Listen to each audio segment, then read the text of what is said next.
حضرت شیخ سعدی رحمۃ اللہ علیہ فرماتے ہیں، کسی کو اچھے عمل سے دلی خوشی دینا 1000 سجدے کرنے سے بہتر ہے۔ آدمی کے علم کا اندازہ تو ایک دن ہو جاتا ہے، لیکن نفس کی خباثت کا پتہ برسوں میں بھی نہیں چلتا۔ اچھی عادت کی مالک، نیک اور پارسا عورت کسی فقیر کے گھر میں بھی ہو تو اسے بھی بادشاہ بنا دیتی ہے۔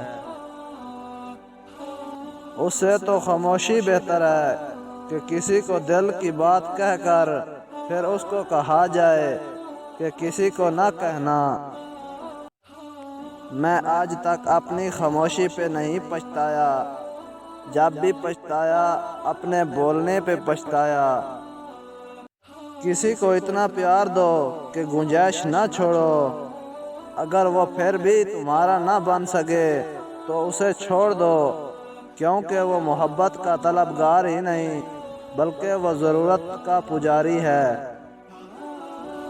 صبر رکھو، ہر چیز آسان ہونے سے پہلے مشکل ہوتی ہے۔ میرے پاس وقت نہیں ہے ان لوگوں سے نفرت کرنے کا جو مجھ سے نفرت کرتے ہیں، کیونکہ میں مصروف رہتا ہوں ان لوگوں میں جو مجھ سے محبت کرتے ہیں۔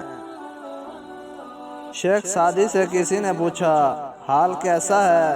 جواب دیا، اللہ کی نعمتیں کھا کھا کر دانت ٹوٹ گئے ہیں، مگر زبان اس کی ناشکری سے باز نہیں آتی۔ دشمن سے ہمیشہ بچو اور دوست سے اس وقت جب وہ تمہاری تعریف کرنے لگے۔ عقل مند اور بے وقوفوں میں کچھ نہ کچھ عیب ضرور ہوتا ہے، مگر عقل مند اپنے عیبوں کو خود دیکھتا ہے اور بے وقوفوں کا عیب دنیا دیکھتی ہے۔ نادان ڈھول کی مند ہوتا ہے، بلند آواز ہوتا ہے مگر اندر سے خالی ہوتا ہے۔